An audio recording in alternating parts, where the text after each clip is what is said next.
of Education granted us an addendum, which allowed us to make some short-term changes with the understanding that we would submit this ESSA amendment. Because in many cases, we can't just go back to exactly what we did. So we are in the process of submitting this amendment, but we know that there will be additional changes ahead. We have a new commissioner. We've heard from our accountability advisory groups. There is a call to make changes, both for stability, but also more simplicity so that they can better assist schools in providing that continuous improvement and support. So this meeting is really critical to our short-term amendment, but please know that as soon as this meeting ends, we are looking at some bigger and more wide-scale changes under the direction of our new commissioner. Okay.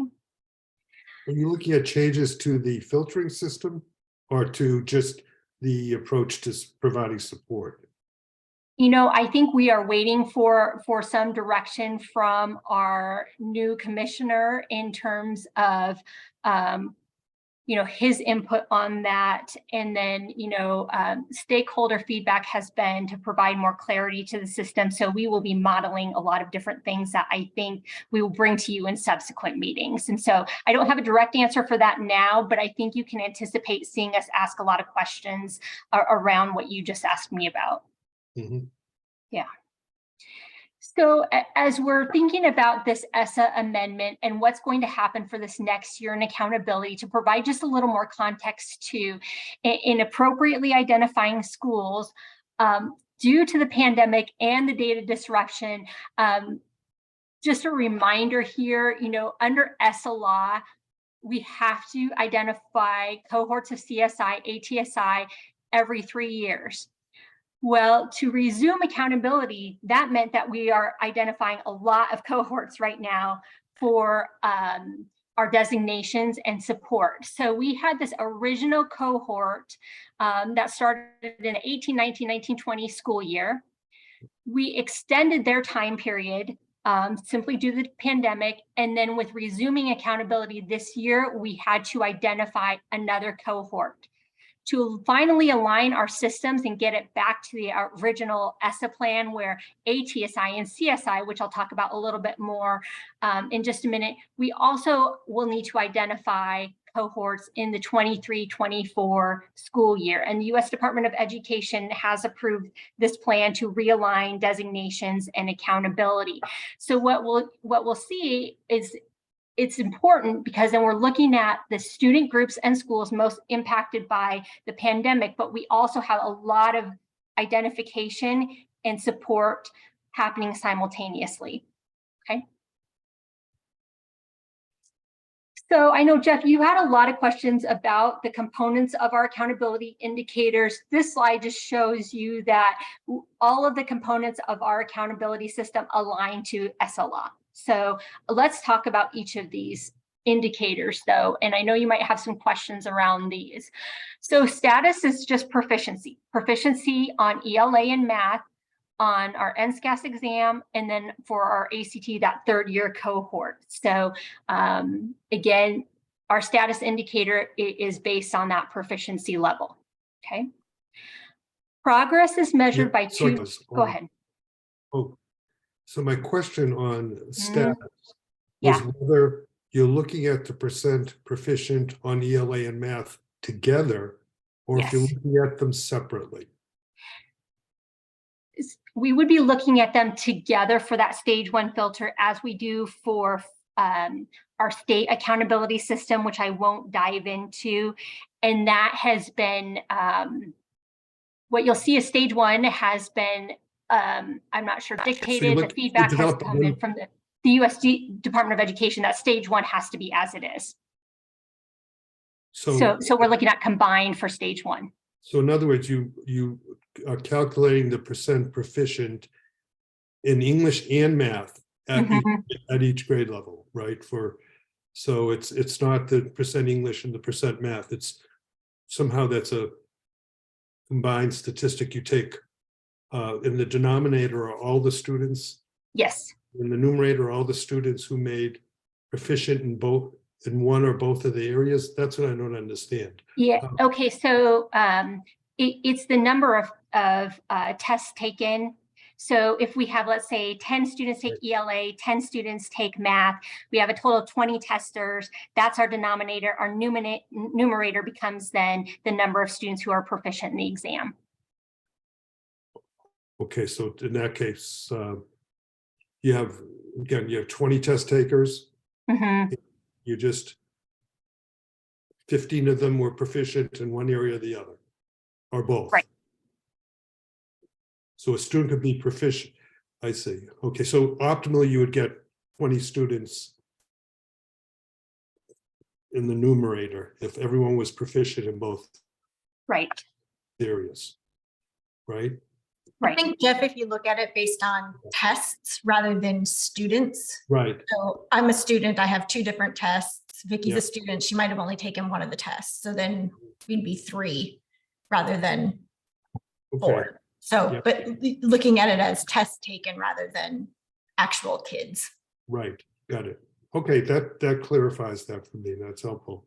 I think the reason that came to mind is because later on we're looking at separating things as either or both, any of, or so this is a little bit different. I get it. Thank you. Sure. So for our progress, which is ESSA calls our other academic indicator, we use growth, and that is a student's year-to-year growth. And 1 point constitutes growth. So if a student improves their score, with the exception of those students who score in the advanced level, as long as a student who scores in the advanced level stays in that advanced level, they would earn a growth point, if that makes sense. So is growth is it a scaled score, and your scaled score increased your RIT score or whatever you're using for your scale? Is it a Yes. vertical scale? Yeah, so sorry, we're just looking at the let me grab our business rules here. For the growth, we're just looking at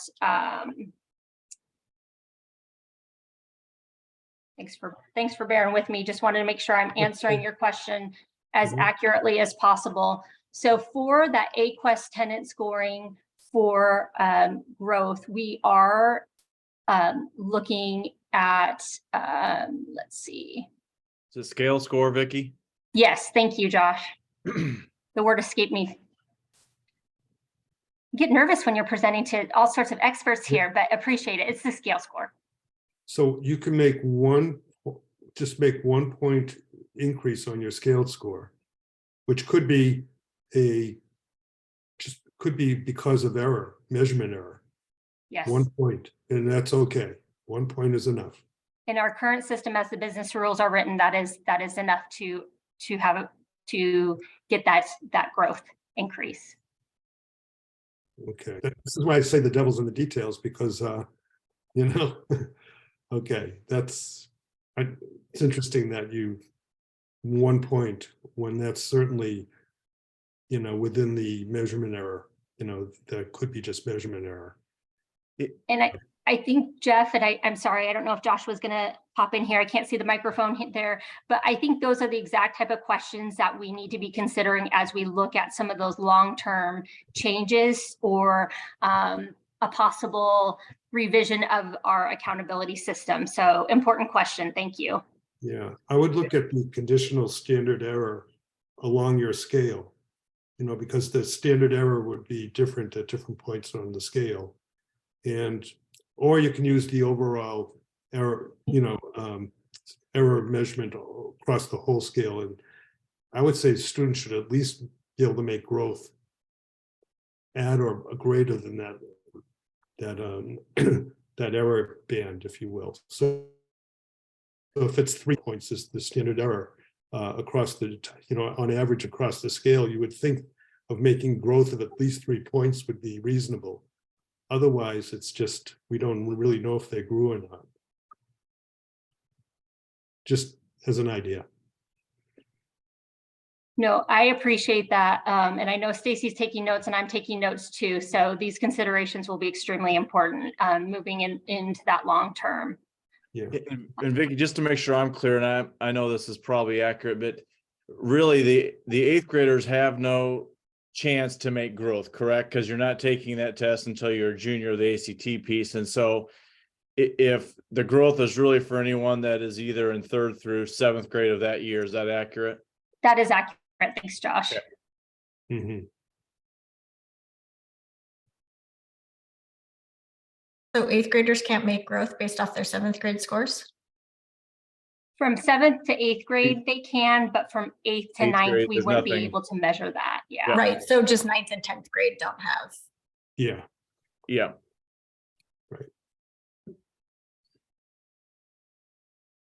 Okay, then for non-proficiency, it's the trend in the percentage of ELA and math statewide assessment scoring at a proficient level or above.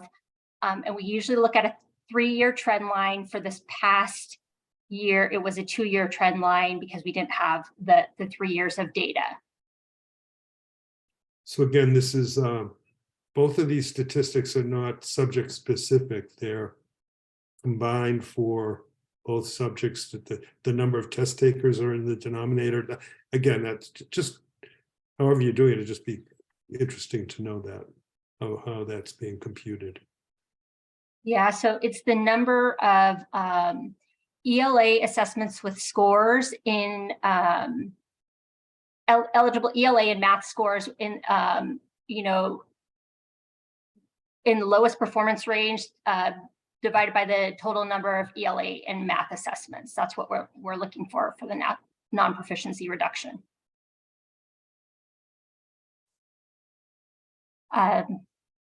Then we have the graduation rate, the 4- and 7-year graduation rate, the progress towards English language proficiency, which I know we talked about quite a bit with Pete at our last meeting, and then chronic absenteeism, what we'll be talking about a little bit further. But when the system was built, it was for a reduction in the school's chronic absenteeism rates.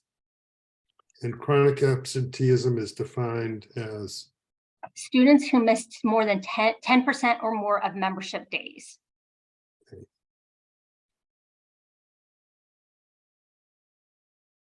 So again, for those federal designations, CSI and ATSI are the ones that, that we use the ESSA law. So for our CSI schools, it's a public school with the lowest 5% of overall performance in Title I schools, which will lead us to our filters that we'll talk about. Any public high school with a 4-year graduation rate of less than 67%. And then any public school that has that ATSI designation for 3 years. So for our TSI, is any public school with 1 or more student groups performing at or below the lowest quarter of Title I schools. And for ATSI, which is based on that CSI metric, it's any public school with 1 or more student groups performing at or below the performance level of the students in the lowest 5% of Title I schools or the CSI schools.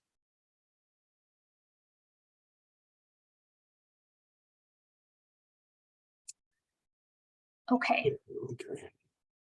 So now it comes to our designation process. So, and Jeff, feel free to jump in with your questions as we go through this designation process so I can provide some more clarity here. With this designation process, I'll just give you a little overview and then, like I said, feel free to jump in. We don't rank our schools in the state of Nebraska for our state system or our federal process. So the order of the 3 stages is really to prioritize where the weight has to be with the stages. And that's been, the order of the stages has been, there's been a lot of feedback from the US Department of Education about where each stage needs to be. Like it can't be just looking at 6 different indicators. Stage 1 has to have the most weight, stage 2, the next weight, and the stage 3, the least amount of weight. And so that's what the stages are meant to represent. So again, sorry to interrupt, Vicki, No, go for it. is this process since in the previous slide, it just I'm trying to understand what we're trying at the end of the day. Are you basically trying to identify the schools for comprehensive support?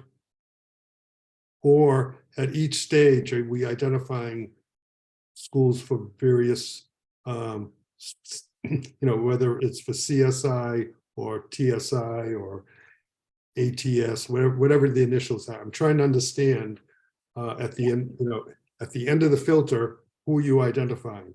Right. So that great question. And so we run a separate filter.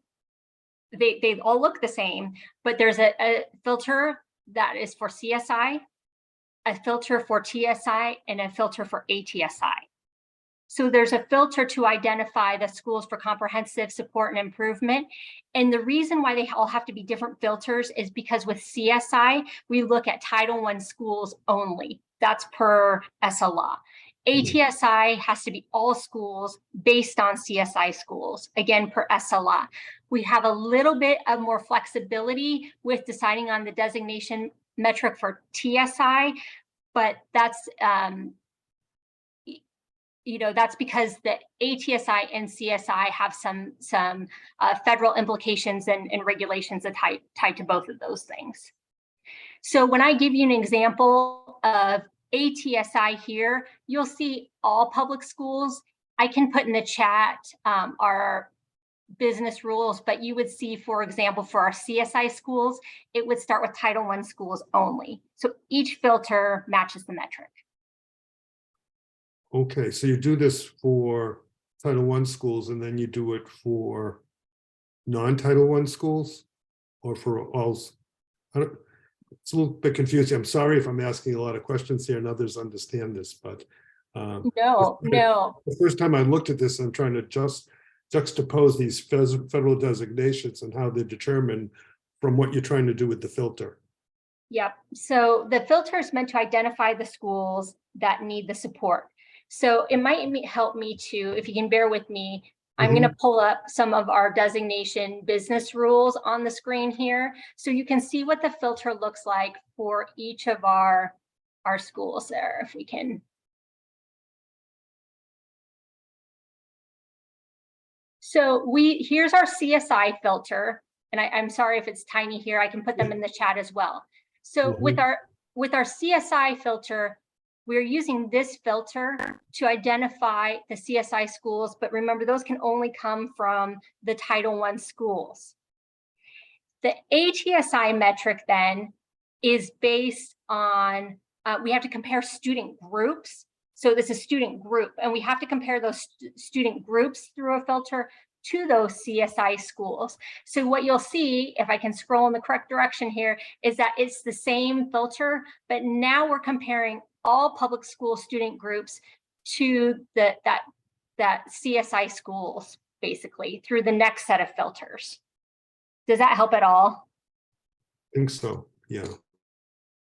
And so to be clear, as you're sending these schools through the filter, like the CSI filter and the ATSI filter have the same criteria for them. It's just which schools you put in and where that cut point is for the lowest 5%, whether it's all schools or Title I schools, right? So that's right.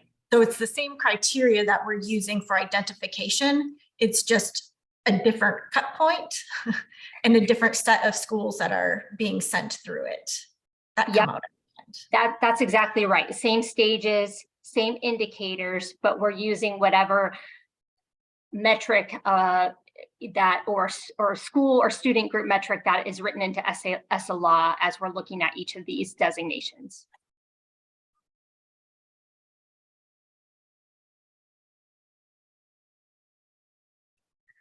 I will walk through this one and then keep asking questions, Jeff, for more clarity as we go through the process too. So if I will use ATSI as an example here. So if we're looking at ATSI, so CSI is a whole school designation. ATSI is just that student group designation.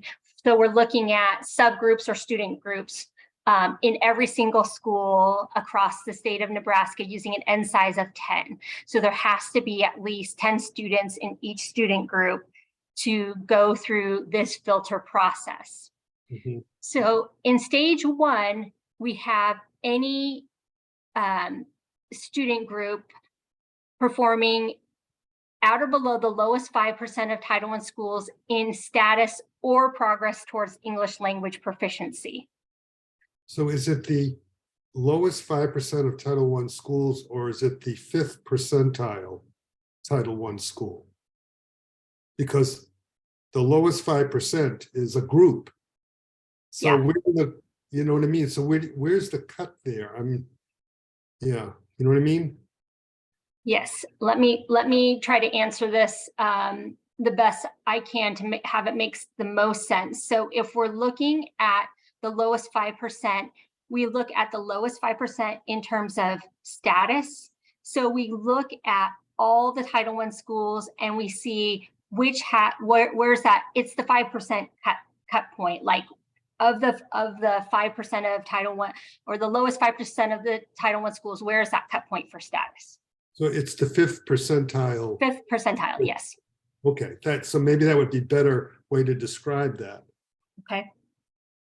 And most states say it's the school performing at the 5th percentile is Right. the point for it.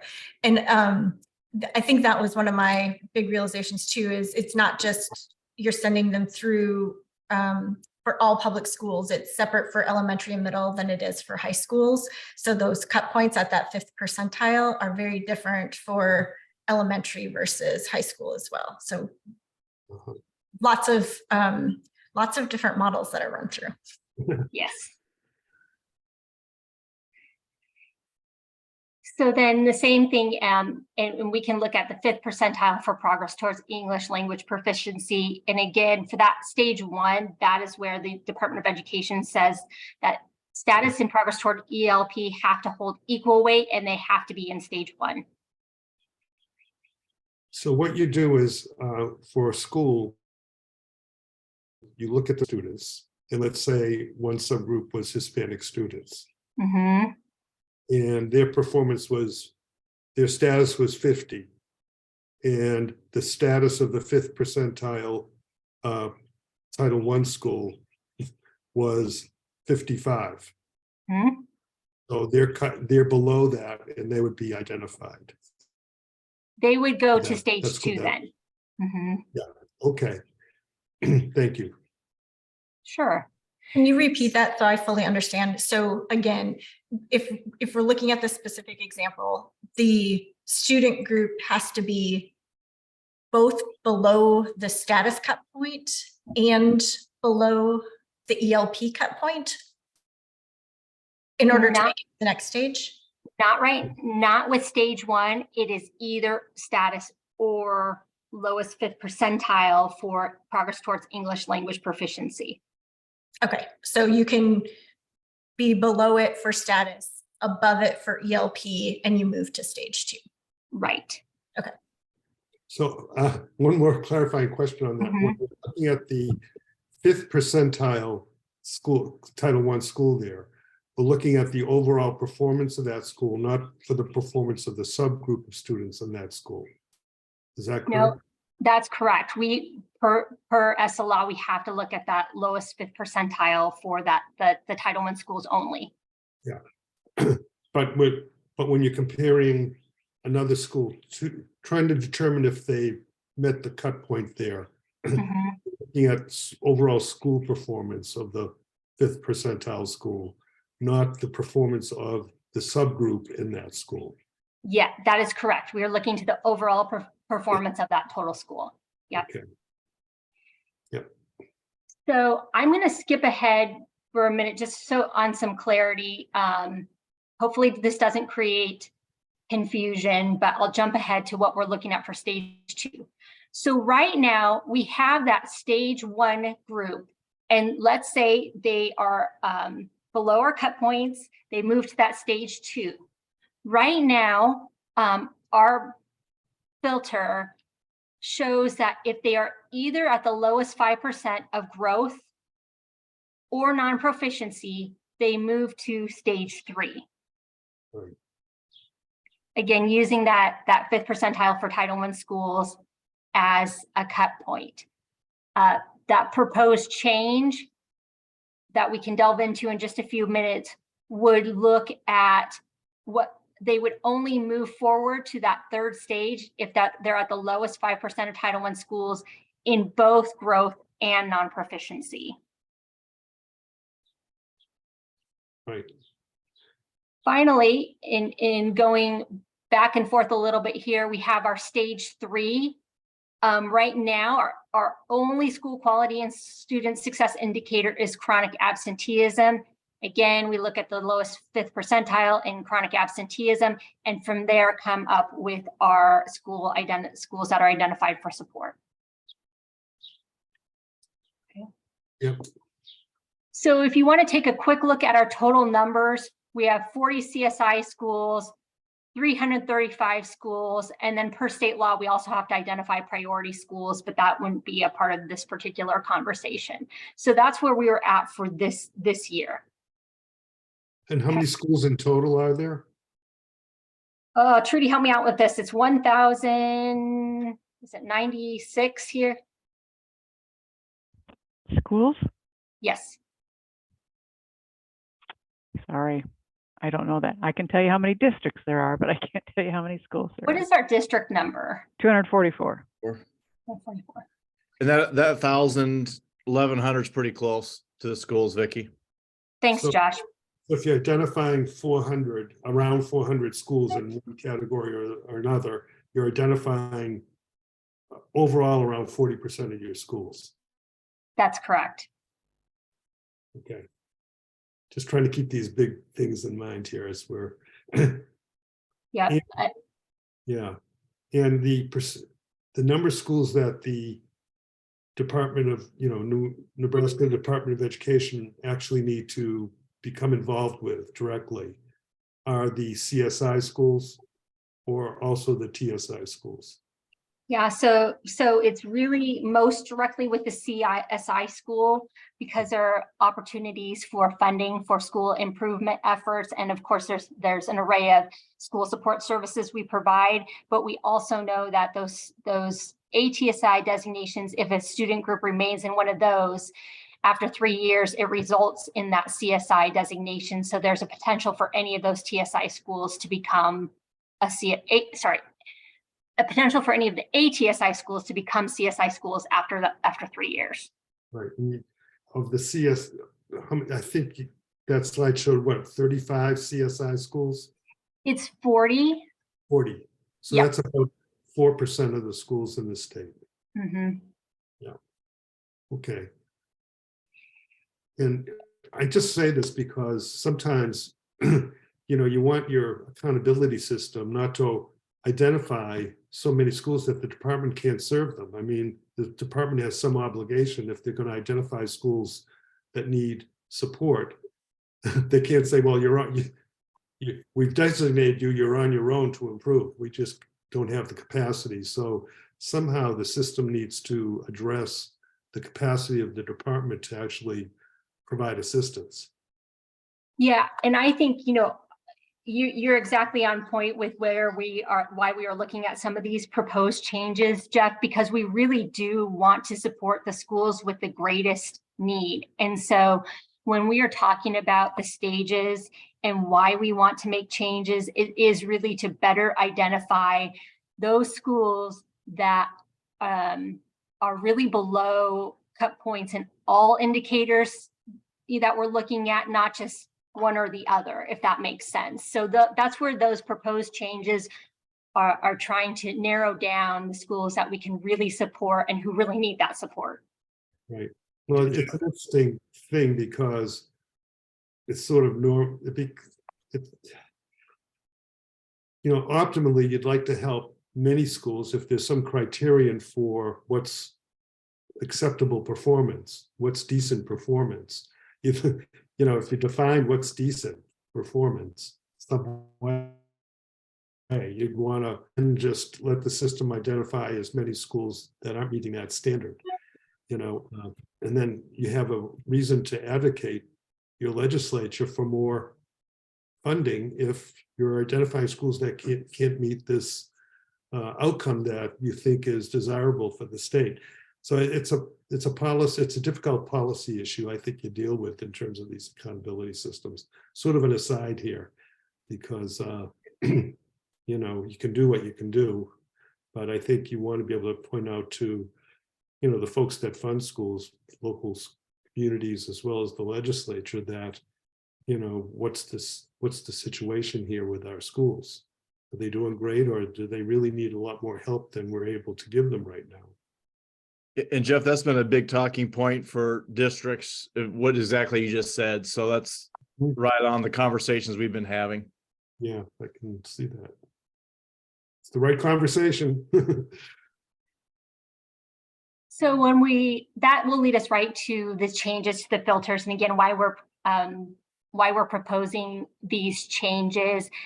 So currently, right now, a school or student group will move along a filter if they go through stage 1, they get to stage 2, and then they're in the lowest fifth percentile of Title I schools in growth or non-proficiency. We are suggesting that in order to move to stage 3, a school would have to be at the lowest, for the ATSI, the lowest 5% of Title I schools in growth and non-proficiency. When we spoke to stakeholder groups, they shared some pros and cons. I put it up there for you to see, but we really recommend that, again, we look for the schools who are succeeding in some areas and the ones who need the greatest level of support, and our outcome is to focus that level of support. The net change using this year's schools in the number of designations that would change from the current filter to the proposed change is 56. So we saw 56 fewer schools with the designation. Again, using this year's metrics, we never know what next year's metrics will look like, since they will change again next year. 56 out of how many that? What? So the number was reduced, but what was that number reduced by? What was the number that was reduced by 56? Yeah. So let me spell out each of those numbers for you, because that will give you greater context too. So it was and I was talking about the ATSI designation specifically. That one was reduced by 56. For our TSI designation, there was a reduction of 6. So we go from 335 down a total of 62 TSI and ATSI designations. Mm-hmm. For our CSI schools, we saw more of an impact. That would reduce the total number of CSI schools by 13. So just a couple cursory questions. One, how many Title I schools are in the state? 411. 411.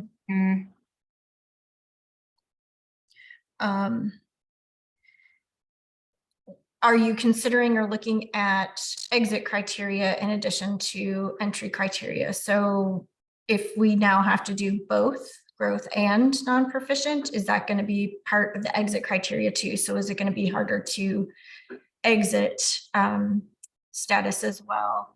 And then as far as the capacity issue, I agree, understand, respect that, but also looking at it from the perspective of, especially the TSI schools, student groups are often overlooked. And so even though you have 335 schools identified, they might only be identified for 1, maybe 2 student groups in a specific area. And so a lot of that responsibility falls on the districts and requires the districts just to put more emphasis and instructional support behind those specific student groups. So I'm hesitant on making it more or easier to not get identified when it's not completely a state capacity issue and it's not whole school support. It's generally just one, not always more than one. So I think I would be interested to, in this, every time you present data, I'm going to be like, oh, I'd be interested in seeing this other data, is how many schools are identified for a single group, 2 groups, 3 groups, because I think that changes the context a lot too of what the additional burden or responsibility is on the districts. And I'm very hesitant to make this change for comprehensive support and improvement schools. And then how correlated are the growth and non-proficient measures, and then the non-proficient measure and the status measure to start with. So looking at those different relationships, as well as, are we looking at something again that we already had made a determination on, or was so closely related to something we already made a determination on? Well, Christy, those are great points. And I would just say if growth is just a matter of making one scaled score point. Most kids are going to make one scaled score point. It's the non-proficiency rate that you're trying to reduce. And the question is, how much does that have to be reduced? Is it just like, well, if that's the case, it seems like, I don't know. I think those targets need to be looked at because And Vic, sorry, I just don't know. I know we've had discussions with the scale score piece. What is 1 year growth? Let's say a kid scored, let's say the scale score is, I don't know, 200, just to make it easy, and then they get 200 again. Is that saying you got a year's growth? Or is it, what, have we adjusted the scale score since we've gone to NSCAS, or is it still using the old system with our NISA tests? Let me look. I know the scale scores came from, they're in our, that's a good question, Josh. I'm sure it's in our business rules. If you let me pull those up. No, appreciate all these questions. I'm going to pull those up and talk at the same time here. So Christy, I would say, I know, yes, I can send you the information about the correlation between all of the indicators. I can certainly get that to you so you can look that over.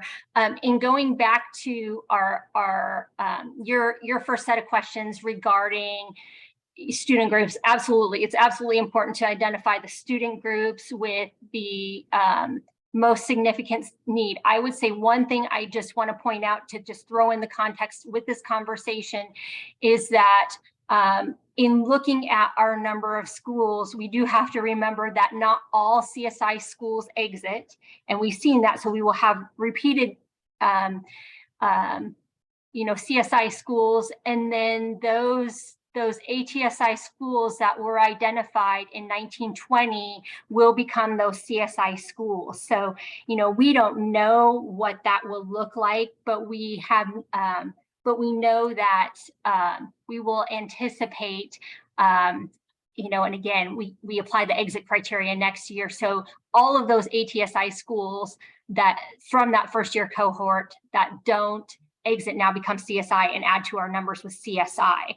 So again, I don't want to overlook any student group. At the same time, we see that we want to support those schools with the greatest need. And while TSI and ATSI are initially those district level interventions, it turns more significant for ATSI. Okay, then sorry, now, Josh, I'm going to look up our business rules here just to see what those cut points are.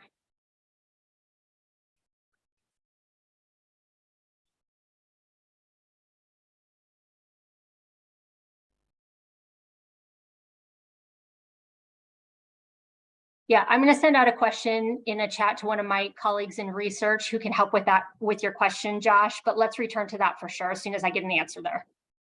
So I think part of the answer is, but it's the NSCAS scale, right? And so NSCAS scale, it's not the RIT scale, it's the NSCAS scale. Mm-hmm. And the question is that scale a vertical scale?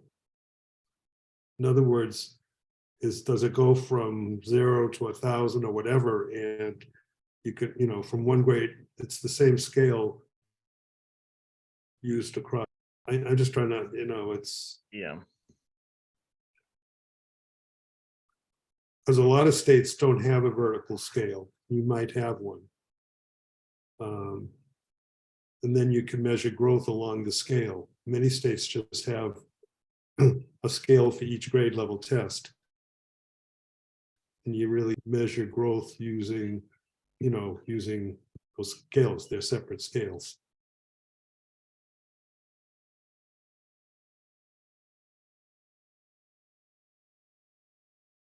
Okay, taking notes here, reaching out to my colleague. Yeah.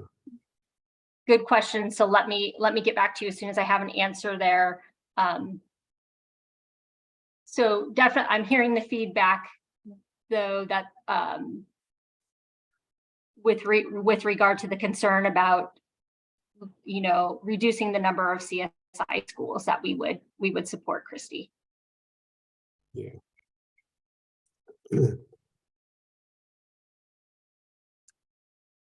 Okay.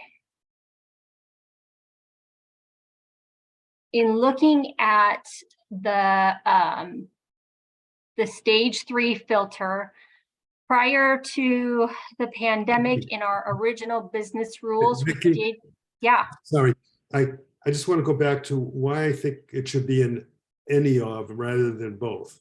Okay. And it just sends a signal that it's important for your stronger kids to grow, to improve, as well as reducing the number of low performing kids in your school. It's just, I just think, that's, both of those are important. They're kind of a little bit separate, but they're both important. I guess that would argue for the and there. But that identifies fewer schools. I'm just trying to understand the signals that are sent to schools about how you handle this. What do schools perceive to be important? And you're going to go on if you don't meet any of these things. So you got to do both of them, because you can get dinged for, not reducing the number of students who are failing or not proficient and not failing. And you're going to get dinged if you don't help kids who are relatively high performing even improve further. So it's a signaling thing, I think. That makes sense. If you're looking for a rationale, like we want to identify fewer or more, that's one rationale. Another is that, what's the signal? How are schools going to respond to this?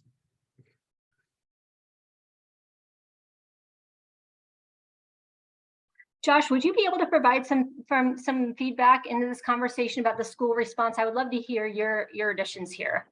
Yeah, and I think we've touched on a lot of those things. I think when you have, in my mind, schools want to do what's best for the kids and they want to continue to improve, but also they don't want it to be a death sentence where they can't get out of it. And so I think that's been some of the pieces where we've had schools have gone into it and just have never gone out of it. So like you've talked about, what is the exiting pieces that need to be included in some of those things, I think is important. I personally think it would be nice to have the growth and non-proficiency, just the capacity of what does that look like? And also it's hard to know of how many schools are going to be in there now with coming off of COVID and some of those things, where we may be dealing with more schools already in the system because the performance piece. So, but I hear what you're saying of what I agree both are important. I still think there's maybe some needs to be clear about what the scale score is in my mind, and then the growth for that. I think what gets confusing that we continue to talk about, if a district would like to have, what do they need to do to get out of there, I think is always the question of what does that look like in the classroom? What does that look like for the kids to be able to do some of those things?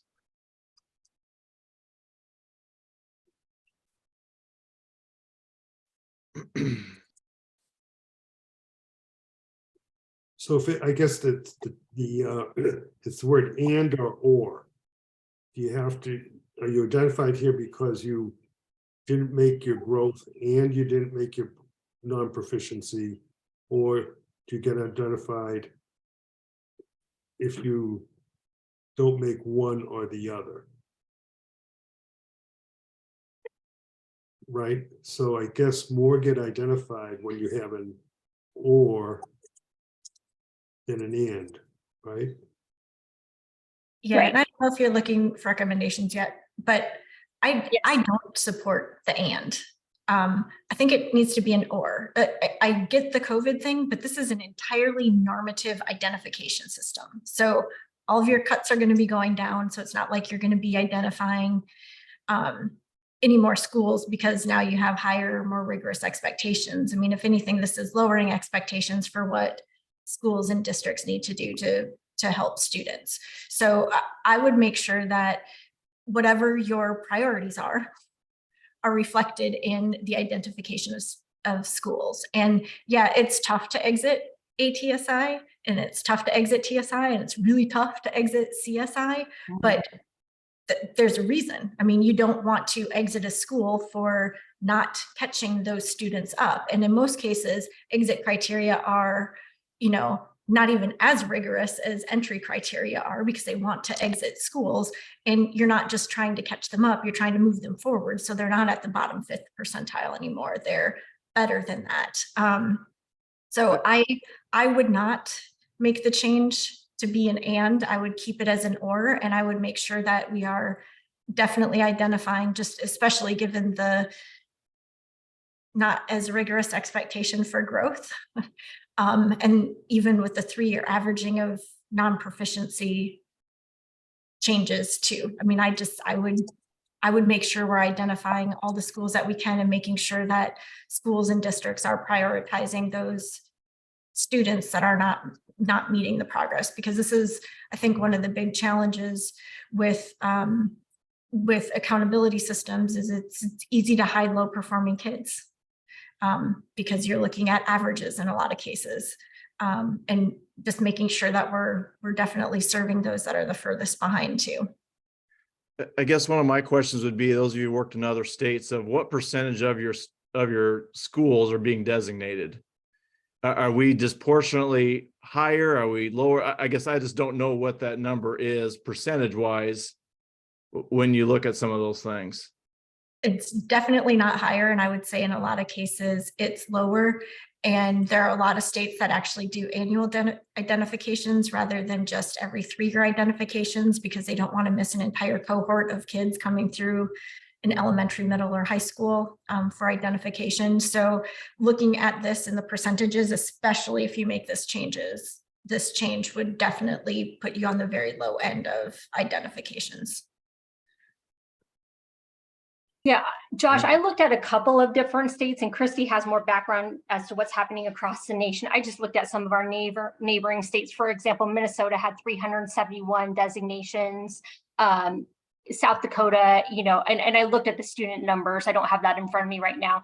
Had, I think, in the 200 range. And then of course we look at California with 6.3 million students and 10,000 ATSI designations. So I haven't had an opportunity to pull that number into comparisons, but I know I wasn't seeing a huge consistency across the few states I did look at in terms of percentages of designations.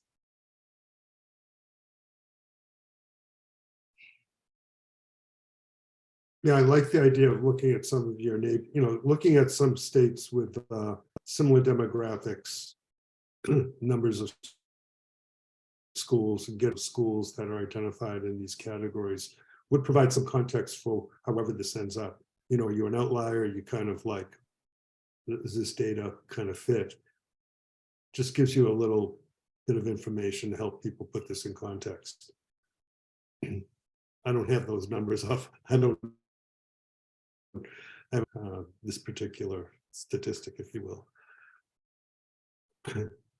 Yeah, I think the state we were most similar to in terms of student population and designations was, I think, was actually Mississippi of the ones I looked at, and it was the numbers were somewhat similar. But I would like to have a chart, to be able to discuss it with accuracy. Really, you have a demographic population in Nebraska similar to Mississippi?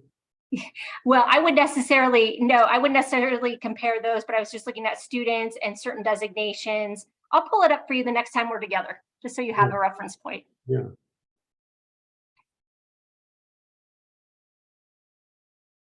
So hearing from you know, in terms of, you know, recommendations, if we were going to make them at this point, you know, Josh, anything you wanted to share? And Jeff, I know we've talked a little bit about both. Would you have a firm recommendation one way or the other about the current filter versus the proposed change?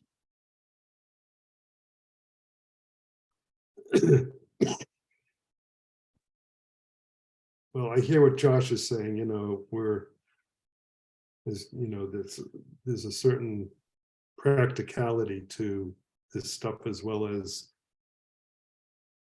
you know, objective in terms of improving student performance. I don't think, if schools are used to this, you know, the or rather than the and, you could leave it as it is. It's a matter of 56 schools. I mean, theoretically, I like the or rather than the and, because it's going to, you know, err on the side of telling school, you know, basically signaling your school has to do a better job, you know, without, given the low bar there is for growth in non-proficient, low bar, you know, 1 scaled score point, 1% reduction, that's a very low bar.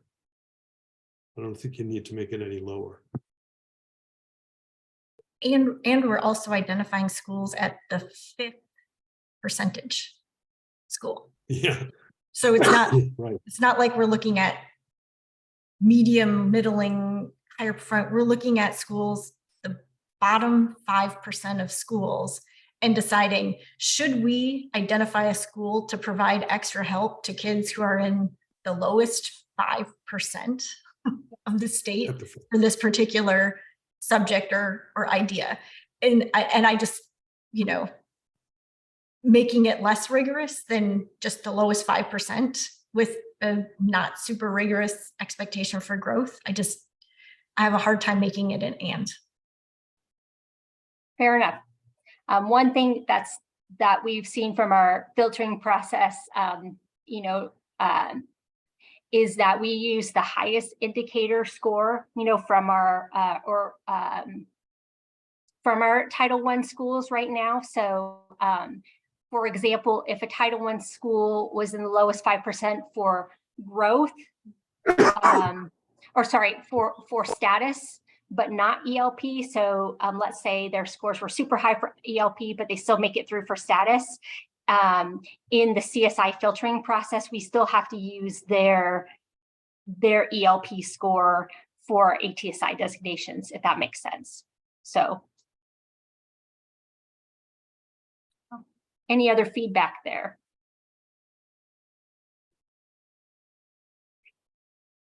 Okay, so in terms of science, in stage 3, with stage 3 for our school quality and student success, previously we used science. It was not used this past year during this transition year in accountability because the science assessment was new, and our stakeholders did not want something that needed to go through some more standard setting added into our accountability system. Science is used in our state accountability system, and so we asked the question, should science be included in federal accountability? Received some pros and cons to both of those things. The pros were it's a required state assessment. It's another measure of school quality and student success. The cons were that it is only administered to particular grade levels. And then again, we won't see that standard setting validation until the summer. My thoughts would be to include science, in my opinion. We're taking the test as part of our what we're doing. I just think it gives value to what you're asking kids to do.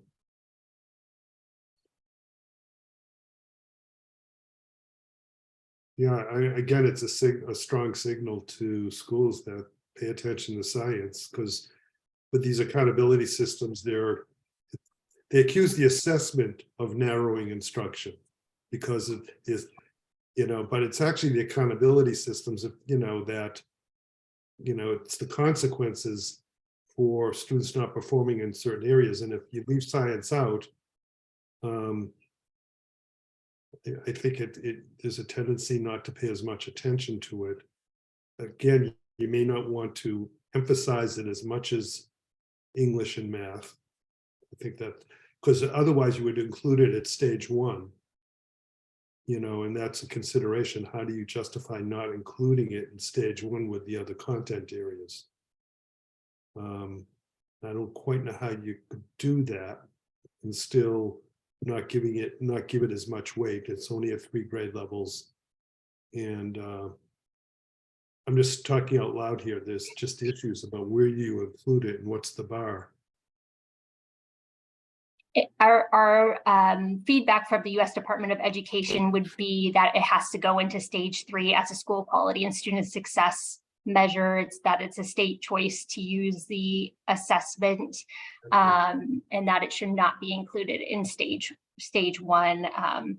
I don't know all points to the rationale, but I'm sure it has to do with, again, the state choice to use it, whereas every state is assessed in those other subjects.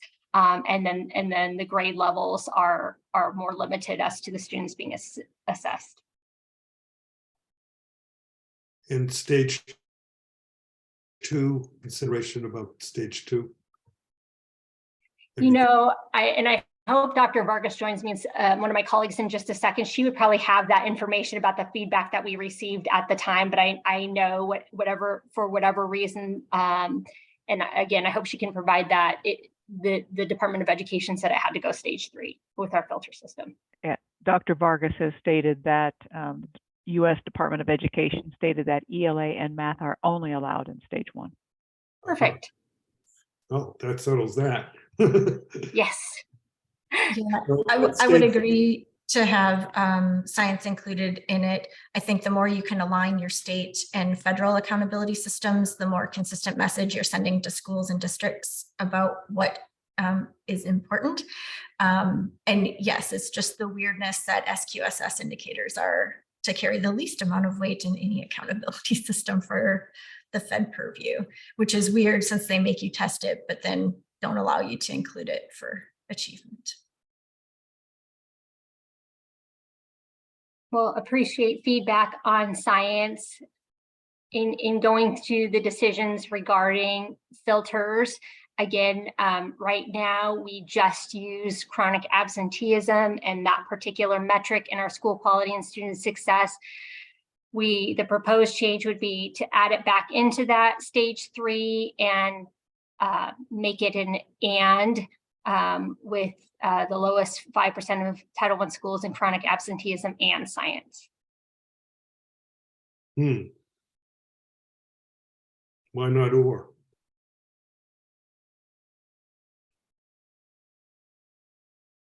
Yeah, so good question. Again, I think with looking at these proposed changes, I know the discussion regarding them came out in that stage 2 discussion. We were really looking for trying to identify the schools with need the most support.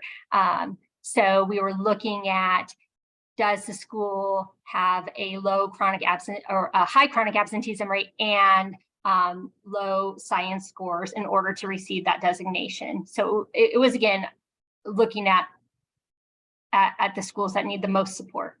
Mm-hmm. And it will be schools who are performing at or below the 5th percentile science score, Title I science score. Is that it? It would be like that achievement indicator at the beginning for ELA and math, but it would be applied to science at this final stage. Well, no, because the stage 1 is an or. Because you have to prioritize and weight those equally. The stage 3, I mean, I get kind of the stage 2 with the growth and the non-proficiency, those kind of go together. I mean, you're looking at improvement and decrease of non-improvement.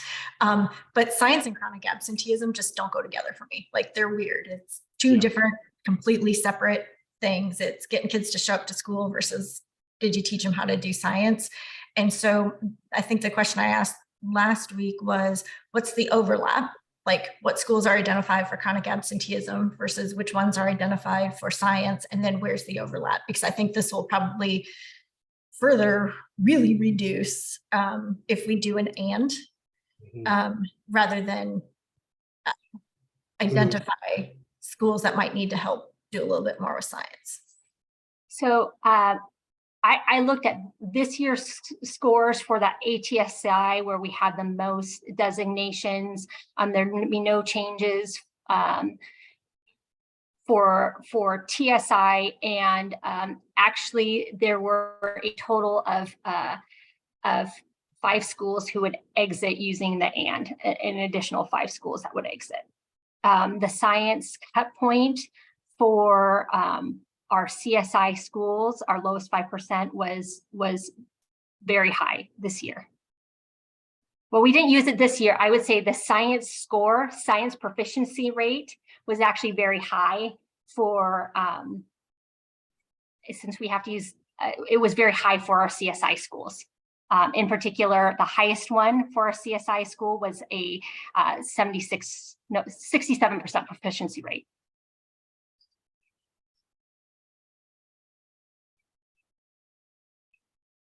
So if we use that cut score, then we'd only have an additional 5 schools exit, although we don't know what will happen with the standard setting this summer and what the proficiency cut point will be. Overall, as a state, our students did extremely well in science. Trudy could probably give you more information about that, but our scores were higher than in math and ELA.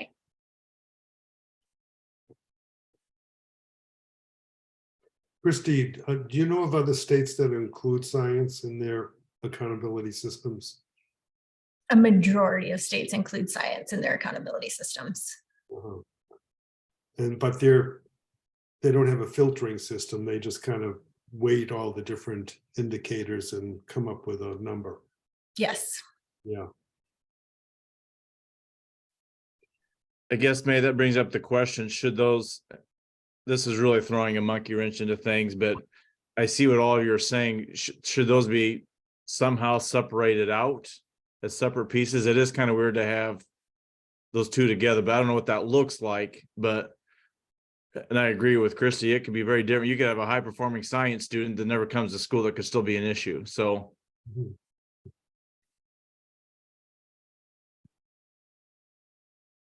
Yeah. Well, you can do it as a or at a stage 4. I mean, that's the only way is to separate them out, I guess.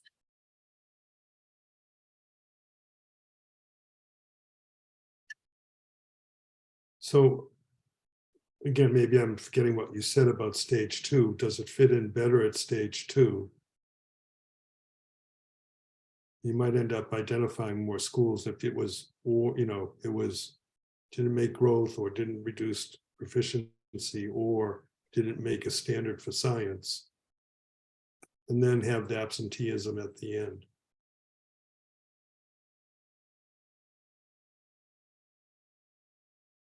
I'm just trying to, you know, respond to Christy's point that they don't seem to go together, absenteeism and science. And are we weighting science so little here by putting it in the 3rd stage? And I don't know if Dr. Vargas can chime in on some of the feedback regarding science in our filters at all. I know she had given us some insight into stage 1. Did we have any feedback regarding stage 2, Dr. Vargas? Yes, good afternoon, everyone. Hi. I would say that with stage 3 specifically, it's up to the states to decide, right, what indicators they'd like to use that get at different metrics around, right, academic and potentially non-academic performance metrics. And in the past, we've done chronic absenteeism, which takes into account all grades, even those that aren't tested for each building. and then science for whatever the tested grade is. And we used to have the evidence-based analysis.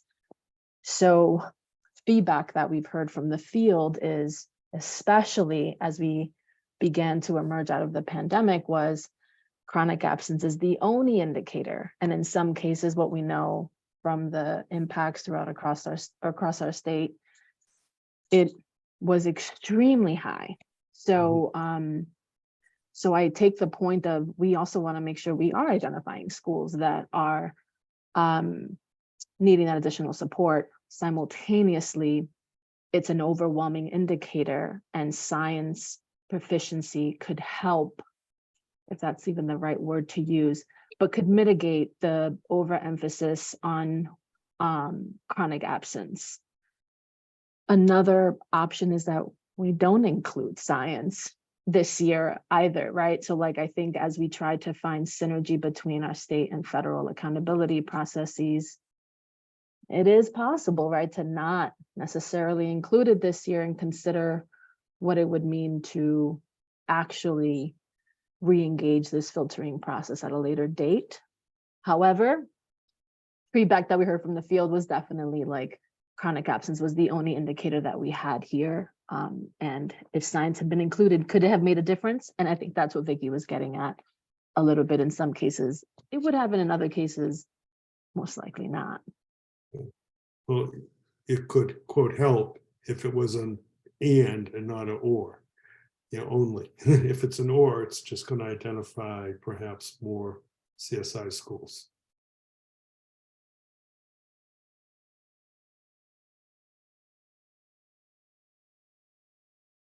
Yeah, I mean, these are policy, for a technical committee to advise here, it's really kind of a policy issue, I think. We can tell you, we can give you our opinions.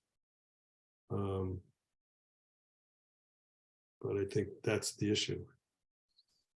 Yeah, you almost, it would be nice to know you're getting kind of the wit. If you had stage 3 science and stage 4 chronic absenteeism or something like that, just because it'd be separated out a little bit, but. That's a good idea. Well, that, if you have an or in there, that kind of makes it like you have 2 stages,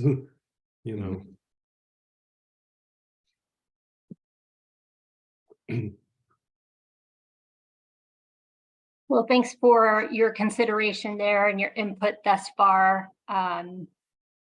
You're right, we will bring this input to the state board on all of these changes, but particularly the policy implications of stage 3 right now.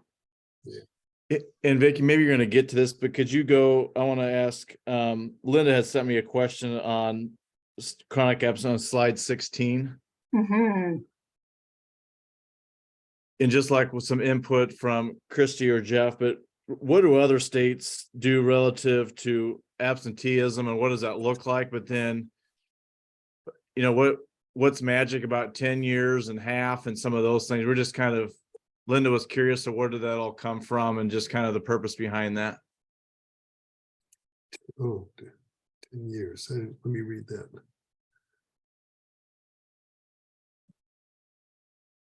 So the reduced in half by 10 years is a holdover for safe harbor from NCLB days. So that, I think, is just a weird artifact of people saying, oh, Fed's approved this kind of stuff before, we're going to keep using that in the future. As far as absenteeism, I think right now 37 states have some kind of measure of chronic absenteeism or attendance type data. The states that I work in generally stay away from these kind of measures just because they're super challenging. They're not always totally within the school's control, and they're not always directly related to student outcomes. So I know a lot of states, especially post-COVID, have been trying to remove these indicators from their accountability systems, or at least work away from them a little bit because they've been so challenging to collect. Is it remote? Is it undirected? Is it excused, unexcused, part day, whole day? Just a lot of questions have arose. So I would be, I don't know, I'd be inclined to favor science over chronic absenteeism as a filter. And if we're getting rid of one or the other, get rid of chronic absenteeism and add in science. But I know that's a longer term amendment conversation or a longer term accountability conversation at this point. But generally, those absenteeism measures, especially when you're looking at them, averaged over 3 years, it's completely different cohorts of kids. It's different leadership at the school. It's just lots of different things for chronic absenteeism, and not a guarantee that when you get them there, you're doing the right thing at school anyway.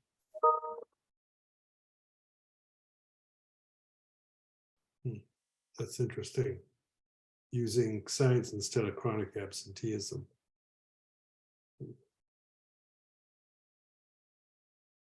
Vicki, Yeah. when does all of this need to be finalized by the board? So we have our short-term amendments going to the state board in June, and then, as I said, we'll be looking at those a lot of those bigger picture items. Appreciate that Christy just said, that's something, a great conversation for longer-term accountability. I think our board has signaled that we will take a look at chronic absenteeism as well too. I think we have some opportunities to look at things differently in the long term, if we choose to do so. And you also say you have a new commissioner, is that right? Yes, starting July 1st. Yeah, so if this is not all adopted before he or she comes on board, I'm sure, like I intimated, some of this is really policy stuff, and the new commissioner may want to chime in on this. I mean, I believe he or she will probably want to understand this and have some input. Right. So the short-term amendment will need to take place before that commissioner takes office. But I think, starting this discussion, even with some policy questions with the technical advisory committee, is really important, because you'll see us revisit probably almost every single one of these things in the coming year as we pursue that longer-term amendment. Got it. Okay. Yeah. Okay. Yeah, so that Christie's idea of using science as if you need to just, so I guess the option is to have it be science and chronic absenteeism, science or chronic absenteeism, or get rid of absenteeism and just have science there.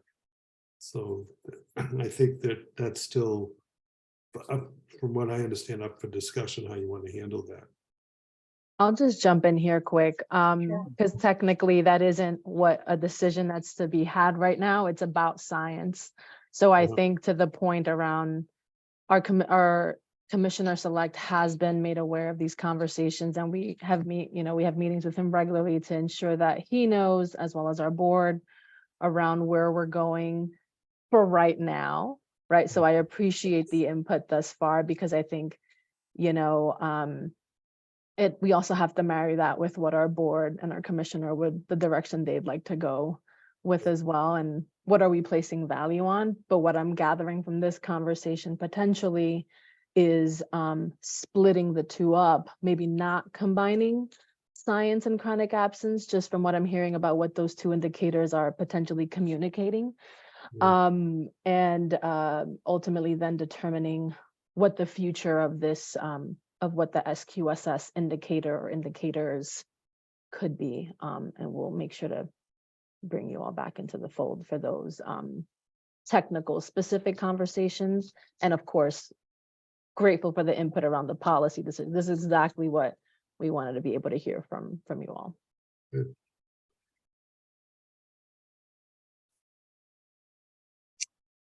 All right, the final question we had then is regarding that chronic absenteeism and including preschool. There was a policy decision to include our preschool attendance in chronic absenteeism. Christy, heard your feedback, changed a little bit about our recommendation, but the pros are listed there. Some research says that preschool attendance is a predictor of school attendance. Preschool availability is limited, and seats should be utilized. And then early childhood literacy skills, which start in preschool, are critical to future academic success. But but lots of cons that, preschoolers are not a part of a K-12 school. Christy, I know you said that compulsory education does not also include some older students as well, but it certainly does not encompass preschool. And then levels of support that can be provided for chronically absent students is targeted, at the state level, and what's referred to the county attorney, for example, happens at the K-12 level, not at the preschool level. So our recommendation was to remove it from the accountability metrics. I think that's fair. Yeah, me too. Agreed.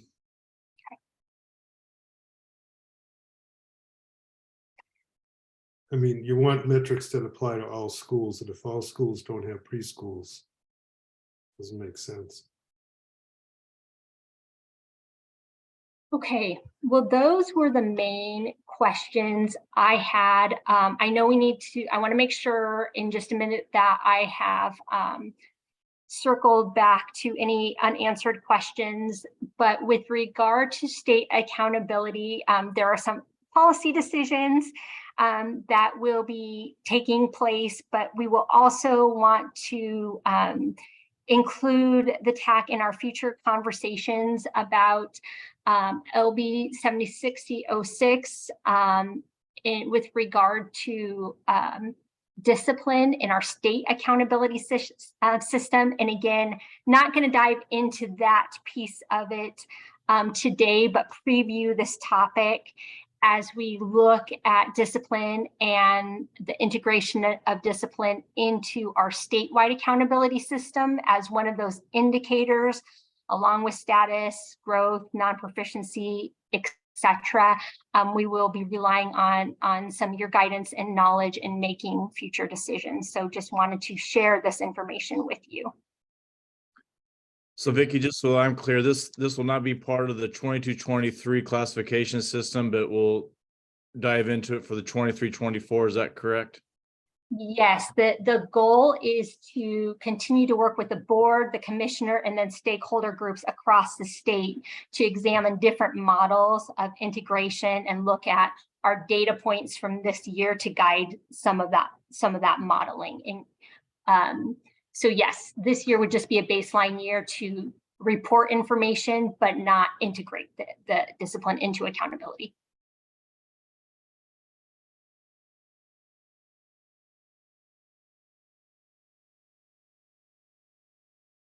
And this was recently passed by your board or by your assembly, right? Yeah, so our state legislature passed this in 2021. Has there been any conversation about unpassing it? Yeah, we're working very hard with that, Christy. I would 100% agree with you. Yeah. It's a metric that is so hard to be uniformed on, and there's just so many variables in there. It's going to be kind of tough. It's loaded with perverse incentives. Anytime you start holding schools accountable for discipline, they'll no longer discipline kids. And that's the exact opposite effect you want for accountability and school safety. Or they'll over discipline. Yeah. We'll definitely appreciate that initial feedback, and we will keep you posted throughout the coming year as we have these conversations. But again, we want to preview some things. I want to circle back to any other questions that I didn't answer. I know there were a lot, and so if there's something that I need to follow up with in terms of providing data or getting answers back to you, shout them out now because I don't want to miss anything. I can't think of anything. I think, you had, again, just as you present this, to the extent to which you can provide simulation data, like some of the numbers that you presented today in terms of the number of schools that are identified under various situations is helpful. And, understanding what the targets are for some of these, like reducing proficiency you know, I'm assuming it was by 1 percentage point, but I didn't see that in writing. You know, reducing non-proficiency, improving performance or growth. It'd be good to include a slide here that just defines just how that, what's the metric, what's the target, you know, how is it determined? It's a little unclear. And once I understood that, you know, I came to the conclusion of having some of these to be or rather than and, because the bar is so low already. You know what I mean? That it really can impact some of the decisions, whether we make them or the board makes them later on. I think having that information is important. Vicky, I know that maybe this is a question for a little bit later, but just kind of the Z-scores and how does that play a part into all this?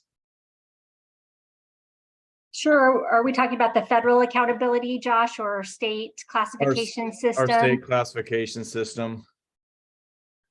Yeah, so. And I think that's some of been the kind of just combined- the issue then with of districts trying to figure out of communicating that and figuring it out on their own, of what did this look like at a school as they have building principles of, I don't quite understand what my classification is and why. And so that's just something maybe for the future to clarify a little bit. Sure. Well, I hope to have some time planned out to really then go through our state classification system to, you know, in a following presentation where we can go through some of those scores and how things are, you know, assessed and calculated. And so we can get some input on that as well. That'll be a really important next conversation. Thank you. Yeah. Well, appreciate all this extra time. And again, all of your feedback. It's really helpful, not only for this presentation, but then in modeling future presentations and what was helpful to you. Appreciate that. And feel free to continue to send feedback to Trudy or me. But again, you know, your service is so valued. Okay. Nice job, Vicky. Thank you. Thanks, Vicky. Thanks, Trudy. Yeah, thank you all. Appreciate the information. You know, you guys are so so well versed in so many things. I'm telling you, it's great. Appreciate your questions and comments. It's really going to be helpful to accountability and also for assessment to listen to this as well. So unless Jeff has some final words to send us off, thank you very much. And we'll be in touch for the next meeting where I have a conversation with Chad and we'll be making plans for the summer and then for the following year. Okay.